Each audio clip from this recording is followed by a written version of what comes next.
नमस्कार, news for nation देख रहे हैं आप। मैं हूं आपके साथ रश्मि। बिहार में होने जा रहे एमएलसी चुनाव में अब पंच और सरपंच भी वोट करेंगे। आपको बताएं कि इसको लेकर पंचायती राज मंत्री सम्राट चौधरी ने पहले ही इस प्रस्ताव को केंद्र के पास भेज दिया था और इंतजार था तो केंद्र से मुहर लगने का। ऐसे में आपको बताएं कि केंद्र ने इस प्रस्ताव को अपनी मंजूरी दे दी है और यही वजह है कि इस बार बिहार में होने जा रहे एमएलसी चुनाव में पंच और सरपंच भी अपने मत का इस्तेमाल करेंगे। ऐसे में और क्या कुछ जानकारी इस खबर से जुड़ी हुई सामने आ रही है, इसकी पूरी डिटेल्स आपको देते हैं। बता दें कि 1.25 लाख पंचों और सरपंचों को न्याय मिलने की आस जगी है। राज्य सरकार स्थानीय निकाय एमएलसी चुनाव में पंचों और सरपंचों को भी वोटर बनाने के लिए अब चुनाव आयोग को प्रस्ताव भेजेगी। आयोग की सहमति मिलते ही वर्षों से वोटर बनाने के लिए संघर्ष कर रहे राज्य के 1.25 लाख पंचों और सरपंचों को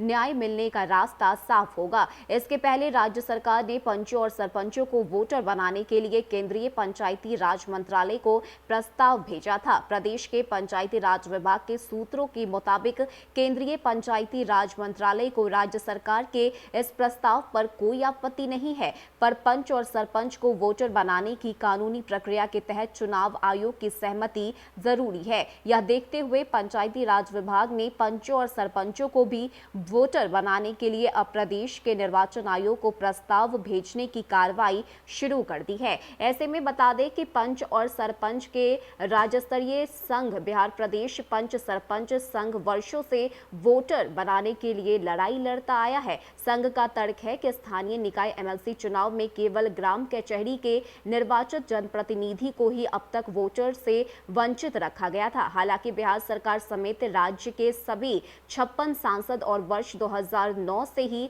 पंच सरपंचों को वोटर बनाने के लिए प्रयासरत है। तत्कालीन राज्य में मुख्य सचिव अनूप मुखर्जी ने केंद्रीय कानून और न्याय मंत्रालय को पत्र लिख वोटर बनाने का अनुरोध किया था। ऐसे में 1.25 लाख पंच सरपंच को वोटर बनाने की ओर तेजी से अब कदम बढ़ाए जा रहे हैं। ऐसे में आपको बताएं कि अब इस प्रस्ताव को मंजूरी मिलने के संकेत मिल चुके हैं। यही वजह है कि इस बार बिहार में होने जा रहे एमएलसी चुनाव में इस पंच और सरपंच भी अपने मत का इस्तेमाल करेंगे। बता दें कि इस बार एमएलसी चुनाव को लेकर बिहार के तमाम राजनीतिक दलों ने अपनी पूरी ताकत लगा रखी है और यही वजह है कि भारत निर्वाचन आयोग की तरफ से तारीखों का ऐलान भी कर दिया गया। यानी कि बिहार में 4 अप्रैल को एमएलसी का चुनाव होना है तो वहीं 7 अप्रैल को नतीजे भी घोषित कर दिए जाएंगे। लेकिन इस बार का एमएलसी चुनाव काफी ज्यादा महत्वपूर्ण इसलिए भी है क्योंकि ऐसा पहली बार होगा जब एमएलसी चुनाव में पंच और सरपंच अपने मत का